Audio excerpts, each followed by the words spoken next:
अगर कोई इंसान अपने जीवन में स्थायी शांति और संतोष को महसूस करना चाहता है तो वर्तमान जागरूकता यानी प्रेजेंट मूवमेंट की अवेयरनेस इसका एक अति आवश्यक इंग्रेडिएंट है। प्रैक्टिसिंग माइंड पुस्तक का मुख्य उद्देश्य व्यक्ति को यह समझने में मदद करना है कि वर्तमान समय में जागरूक कैसे रहा जाए। हम इसे अपने दैनिक जीवन का स्थायी हिस्सा बनाने के लिए कैसे अपनी मानसिकता में बदलाव करें। आप चाहे किसी भी दार्शनिक पृष्ठभूमि से संबंध रखते हो, यह पुस्तक सभी के लिए लागू होती है। आपका नजरिया चाहे जो हो, इसके बावजूद आपको इस पुस्तक की अंतर्दृष्टि सबसे सम्मोहक लगेगी। इस पुस्तक को जैसा मैंने पढ़ा है, मुझे लगता है कि यह प्रैक्टिसिंग माइंड और मेडिटिंग माइंड दोनों का एक कॉम्बिनेशन पैकेज है, यानी टोटल माइंडसेट। जब हमें कोई नई स्किल डेवलप करनी हो या किसी ऐसी विकट चुनौती का सामना करना हो जो बेहद डरावनी और जिससे निकलना बेहद मुश्किल लग रहा हो, उस समय हमें जिन चीजों की सबसे ज्यादा जरूरत होती है वे हैं पेशेंस, फोकस और डिसिप्लिन। इस बेहतरीन और प्रैक्टिकल पुस्तक में थॉमस टर्नर ने प्रोसेस से प्यार करना सिखाया है। फिर चाहे वो जीवन के किसी भी पहलू के लिए स्किल डेवलप करना हो या गेम्स में आगे बढ़ना हो या अपने बिजनेस को बढ़ाना हो। इस पुस्तक में ट्रायल एंड एरर के सिद्धांत को बहुत बारीकी से समझाया गया है। जैसे अगर हमने फेलियर, रिपीटिशन और डिफिकल्टी को फेस करना छोड़ दिया होता तो क्या हम कभी अपने जूते पहनना या उनके तस्मे बांधना सीख सकते थे? तो फिर क्यों हम जब एडल्ट हो जाते हैं तब किसी गोल को अचीव करने के पहले प्रयास में फेल होने पर उस गोल को ड्रॉप कर देते हैं? इसके उत्तर में लेखक कहते हैं कि हम प्रैक्टिस के प्रिंसिपल को भूल गए हैं, जो गोल बनाने और उसे अचीव करने के लिए स्टेडी एफर्ट्स यानी स्थिर प्रयास करने की प्रक्रिया होती है। स्टेर्नर सिखाते हैं कि मास्टरी हासिल करने के लिए प्रॉपर प्रैक्टिस की आवश्यकता होती है, न कि जब मन में आया प्रैक्टिस की और जब मन में आया उसे छोड़ दिया। वास्तव में किसी काम को पूरा करने की एक पूरी प्रोसेस होती है जिसे पूरा करना ही होता है। जब हम फोकस करना सीखते हैं और अपने जीवन को फील करने की प्रोसेस अपनाते हैं, फिर चाहे हम व्यक्तिगत आकांक्षा की ओर बढ़ रहे हों या किसी कठिन समय से गुजर रहे हों, हम तनाव और चिंता मुक्त होने लगते हैं जो हमारे अपने आप के लगाव से पैदा होती है। उस समय हमारा मन यह मानने लगता है कि मैं किसी ऐसी स्थिति में पहुंच जाऊंगा जिस पर पहुंचना पहले मुझे असंभव लग रहा था। लेकिन अगर हम गोल पर फोकस करने के बजाय अगर उस तक पहुंचने की प्रोसेस से प्रेम करेंगे, तब हम नई नई स्किल सीख सकेंगे, उसमें बदलाव कर सकेंगे और उसे डेवलप कर सकेंगे, जिससे हमें खुशी मिलेगी। इसमें एक बार मास्टरी हासिल होने के बाद यह जादुई और अविश्वसनीय रूप से सशक्त हो जाती है। प्रैक्टिसिंग माइंड शांत व प्रेजेंट में रहता है। इसमें लेजर की तरह पिन पॉइंट फोकस और एक्यूरेसी होती है, जिससे हमारी पूरी एनर्जी चलती है व यह हमारी निर्धारित सटीक डायरेक्शन का पालन करता है। इसी वजह से हम शांत और चिंता से पूरी तरह मुक्त हो जाते हैं। हम वहां होते हैं जहां उस क्षण हमें होना चाहिए। उस समय हम जो कर रहे होते हैं वही हमें करना होता है।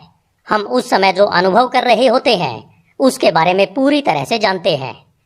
जब हमारा दिमाग इस स्थिति में होता है तब हम शारीरिक व मानसिक रूप से कोई फालतू की गतिविधि नहीं करते हैं। लेखक पुस्तक में एक बात लिखते हैं जिसे हम लगभग हर पुस्तक में पढ़ चुके हैं या सुन चुके हैं, जो है if you are not in control of your thoughts then you are not in control of yourself. यानी यदि आप अपने विचारों के नियंत्रण में नहीं हैं तो आप स्वयं के नियंत्रण में नहीं हैं। इसी बात को आपने दूसरी जगह पर इस तरह से पढ़ा या सुना होगा, अगर आपको अपने मन को कंट्रोल में करना है तो अपने विचारों पर कंट्रोल करें। लेखक को इस बात को पुस्तक में ऐड करना था तो उन्होंने इस बात को दूसरे तरीके से लिख दिया। गोल सेट करने के बारे में हमारे साथ एक गलत आदत भी जुड़ी होती है। वो है कि हम गोल सेटिंग उस तक पहुंचने की प्रोसेस के बिना करते हैं। जब हम बिना प्रोसेस के गोल बना लेते हैं और उसके रिजल्ट्स के बारे में सोचने लगते हैं, यह सोचते समय हमें लगता है कि जब हम अपने गोल को अचीव कर लेंगे तब हम उस एक विशेष पॉइंट पर पहुंच जाएंगे जहां हमें बेहद खुशी मिलेगी। क्या इस तरह से हमें खुशी मिल सकती है? प्रैक्टिसिंग शब्द का शाब्दिक अर्थ केवल सीखना ही नहीं है, बल्कि इसका मतलब है विल के साथ प्रेजेंस ऑफ अवेयरनेस यानी ऐच्छिक जागरूकता के साथ किसी प्रोसेस में शामिल होना। यानी जब हम एक किसी भी तरह की प्रैक्टिस यानी अभ्यास कर रहे होते हैं, तब हम एक स्पेसिफिक गोल तक पहुंचने के लिए इंटेंशन के साथ एक डेलिबरेटली रिपीटेशन की प्रोसेस यानी जानबूझकर दोहराव की प्रक्रिया में शामिल होते हैं। जब हमारा फोकस प्रोसेस पर होता है, तब चाहा गया रिजल्ट अपने आप खुद की केयर करता हुआ हमारे पास आसानी से बहता हुआ आ जाता है। लेकिन जब हम केवल रिजल्ट पर ही अपना पूरा फोकस रखते हैं, तब हम तुरंत ही खुद से लड़ना शुरू कर देते हैं और प्रोसेस से ऊब जाते हैं। हम बेचैन, निराश और अधीर हो उठते हैं। लेकिन जब हमारा पूरा फोकस इस समय में क्या कर रहा हूँ यानी प्रोसेस पर होता है, तब हमें प्रेजेंट समय में जो करना चाहिए हम वही कर रहे होते हैं और जहाँ हमें होना चाहिए हम वहीं पर होते हैं। लेखक आगे कहते हैं कि जब हमें वर्तमान पर फोकस करना होता है, तब हमें कम से कम अस्थायी रूप से ही सही अपने इच्छित रिजल्ट्स के प्रति लगाव छोड़ देना चाहिए। और जब हम अपने गोल के फोकस को प्रोसेस पर रीडायरेक्ट कर देते हैं, तब एक अद्भुत घटना घटती है। हमारे सभी मानसिक प्रेशर दूर हो जाते हैं। लेकिन हमें फोकस को गोल से प्रोसेस पर रीडायरेक्ट करने की जानकारी न होने के कारण हम अपनी कितनी ऊर्जा बर्बाद कर रहे हैं, इसका हमें बिल्कुल अंदाजा नहीं है। हमें इस बात को हमेशा याद रखना चाहिए कि हम अपने जजमेंट को जितनी ज़्यादा बार रीडायरेक्ट करते हैं, हमारी ऊर्जा उतनी ही बड़ी मात्रा में बर्बाद होती है। अगर हम इन बातों को संक्षेप में कहें, तो प्रैक्टिसिंग माइंड का निर्माण कुछ सिंपल रूल से होता है। जैसे अपने आप को प्रोसेस ओरिएंटेड रखें, प्रेजेंट में रहें, अपने गोल्स को अचीव करने के लिए प्रोसेस पर फोकस करें। इस बात को हमेशा ध्यान में रखें कि आप क्या हासिल करना चाहते हैं। हमारे जीवन में धैर्य और अनुशासन को लेकर एक विरोधाभास यह है कि इनमें से किसी एक को डेवलप करने के लिए दूसरे की आवश्यकता होती है। इन्हें एक दूसरे के बिना डेवलप नहीं किया जा सकता। लेखक आगे लिखते हैं कि हम खुद को व जीवन के संघर्षों को समझने के लिए एक फूल का ऑब्जर्वेशन करके भी समझ सकते हैं। अपने आप से पूछें कि क्या एक फूल अपने जीवन में बीज से लेकर पूर्ण खिलने तक अपनी परफेक्शन तक पहुंच जाता है। हम अपने जीवन में जिन ज़्यादातर चिंताओं का अनुभव करते हैं, वे हमारी भावनाओं से आते हैं और हर भावना का एक परफेक्शन बिंदु होता है।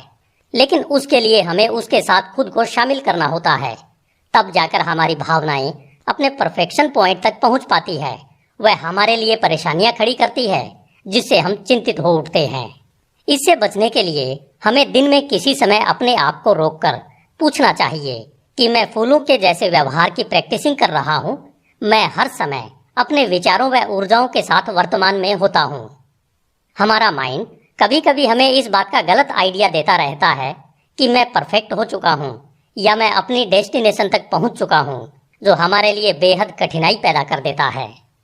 लेखक आगे बताते हैं कि हमें अपनी आदतों को बड़े ध्यान से चुनना चाहिए, क्योंकि आदतें सीखी जाती है। अगर हमने अपने जीवन में एक भी गलत आदत सीख ली, तो इसका हमें भारी नुकसान उठाना पड़ सकता है, जिसे भरने में हमारा समय और हमारी काफ़ी जीवन ऊर्जा भी बर्बाद हो जाती है। इसलिए अपने लिए नई आदतों का चुनाव हमेशा ध्यान से करना चाहिए और हमें उन आदतों का ऑडिट भी करते रहना चाहिए जो हमने अब तक सीखी है, ताकि हमें पता चले कि हमें अनजाने में कौन सी आदत लग गई है जो हमें पीछे रोके हुए है, जिसकी वजह से हमें आगे बढ़ने में परेशानी हो रही है, क्योंकि हम उस चीज़ को नहीं बदल सकते हैं जिससे हम अनजान होते हैं। हमारे लिए जो आवश्यक है वह यह है कि हमें इस बात से अवगत रहना है कि हमें क्या हासिल करना है, ताकि हम यह जान सकें कि गोल को अचीव करने के लिए हमें किस प्रोसेस को जानबूझकर दोहराना होगा। फिर अपने एक्शन को बिना इमोशन और बिना जज करते हुए एग्जीक्यूट करना है। हमें यह जान लेना चाहिए कि कुछ समय के लिए किसी आदत को जानबूझकर दोहराने से वह एक नई आदत बन जाएगी या एक पुरानी आदत की जगह ले लेगी। कभी कभी लगता है कि इसमें बहुत समय लगने वाला है, इसके लिए मुझ में धैर्य कहाँ से आएगा। आप यह जान लीजिए कि हमें धैर्य कहीं से लेने की आवश्यकता नहीं है, बल्कि यह तो हम सबके अंदर पहले से ही भरपूर मात्रा में उपलब्ध है। लगातार नए विचारों की समीक्षा करने की आदत अपने जीवन को समझने और प्रोसेसिंग करने की एक ऐसी नई आदत है जो हमें हर दिन लंबे समय तक हमारे अंदर क्लियरिटी की भावना भरती है। इस पुस्तक में बहुत सारे विचार नहीं दिए गए हैं, बल्कि वो ही जिन्हें हम हमेशा खोजते रहते हैं, लेकिन बार बार वे हमारे दैनिक जीवन से खो जाते हैं। इसलिए उनका अलग अलग कोणों से बार बार अध्ययन करने की आवश्यकता है ताकि वे हमारा स्वाभाविक हिस्सा बन जाए। कभी कभी हमें लगता है कि हमें यह कैसे पता लगेगा कि मैं वर्तमान क्षण में हूं या नहीं। तो इसके लिए पुस्तक में लिखा है कि अगर आप इम्पेशन यानी अधीरता का अनुभव कर रहे हैं तो समझ लीजिए कि आप वर्तमान में नहीं हैं और इस समय जो आप कर रहे हैं वह नहीं करना है, क्योंकि आप अभी प्रोसेस ओरिएंटेड नहीं है। धैर्य की ओर हमारा पहला कदम उस समय जागरूक होना है जब हमारे आंतरिक संवाद अपने आप बिना मतलब के उल जलूल चल रहे होते हैं, एक तरह बेलगाम घोड़े की तरह दौड़ लगा रहे होते हैं और इन विचारों की दौड़ में आपको अपनी ओर खींच रहे होते हैं। धैर्यवान बनने के लिए दूसरा कदम यह समझना और उसे स्वीकार करना है कि किसी भी चीज में परफेक्शन पॉइंट तक पहुंचने जैसी कोई चीज नहीं होती है। कभी कभी हमारे मन में आता है कि आखिर ये प्रोग्रेस किसे कहते हैं, तो इसका उत्तर इस पुस्तक में लेखक ने इस प्रकार दिया है कि प्रोग्रेस कुछ भी करने की प्रोसेस पर फोकस रहने का एक नेचुरल रिजल्ट होता है। दूसरी बात जो मन में आती है वह यह है कि हमारे गोल्स को अचीव करने की एक सहज प्रोसेस क्या है। तो लेखक ने इसके उत्तर में लिखा है कि जब आप उद्देश्य को ध्यान में रखकर वर्तमान क्षण पर अपना पूरा फोकस करते हैं तब गोल आपकी ओर सहजता से खींचा चला आता है। इसके उलट जब हमारा पूरा फोकस रिजल्ट पर होता है तब आप इसे अपनी ओर खींचने के बजाय इसे अपनी विपरीत दिशा में धकेल रहे होते हैं। जब हर उस क्षण आप गोल को देखते हैं और अपनी स्थिति की तुलना उससे करते हैं तब आप अपने आप से इस बात की पुष्टि करते हैं कि आप अभी तक उस तक नहीं पहुंच सके हैं। लेकिन वास्तव में आपको अपने गोल को कभी कभार देखने की आवश्यकता होती है। इसका तो बस आपको सही दिशा में आगे बढ़ने के लिए एक पतवार के रूप में उपयोग करना होता है।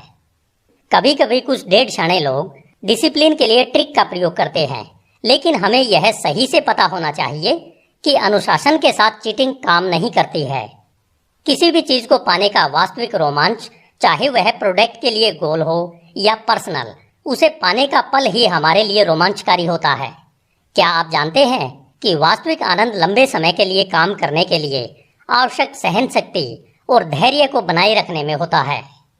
जब आप अपनी इच्छा के प्रति अपने लगाव को त्याग देते हैं और अपनी इच्छा को उस वस्तु को पाने के लिए फोकस्ड प्रोसेस में लगा देते हैं तो आप हर मिनट अपनी इच्छा को पूरा करते हैं, जिसके लिए आप अपनी परिस्थितियों के साथ धैर्यपूर्वक सपना देखते हैं। इसमें प्रयासों के लिए 4 प्रभावशाली एस के बारे में बताया गया है, जो इस प्रकार है। पहला सिंप्लीफाई, दूसरा स्मॉल, तीसरा शॉर्ट और चौथा स्लो। इन्हीं के संदर्भ में लेखक कहते हैं कि आपके प्रयासों में सिंप्लिसिटी कॉम्प्लेक्स से कॉम्प्लेक्स टास्क को भी जीत लेती है। सिंप्लीफाई का मतलब है कि किसी भी योजना को या फिर काम को हमेशा कुछ पार्ट्स में तोड़कर फिर उसके पार्ट्स पर काम करें, जिससे बड़े से बड़े टास्क को हासिल करना भी आसान हो जाता है। स्मॉल यानी अपने ओवरऑल गोल से अवगत रहें और इसका एक पतवार के रूप में प्रयोग करें। शॉर्ट यानी अपने काम को समान रूप से लगातार करने का प्रयास, जैसे मैं अगले कुछ दिनों में रोजाना 35 मिनट अपने बैकयार्ड को साफ करूंगा जब तक कि यह पूरी तरह से साफ न हो जाए। स्लो का मतलब सुस्ती बिल्कुल नहीं है। धीमी गति से लेखक का मतलब है कि आप एक समान गति से काम करते रहें और साथ ही आपको ध्यान रहे कि आप क्या कर रहे हैं। हमेशा अपने गोल्स को सेट करने के बाद उनके परिणामों के प्रति नॉन जजमेंटल रहिए, जो एक शांत दिमाग का पाथवे है, जो आपकी आंतरिक बातचीत जो आपको परेशान करती रहती है उसे शांत कर देता है। पुस्तक के आखिर में बताया गया है कि बुद्धि उम्र का बाई प्रोडक्ट नहीं है।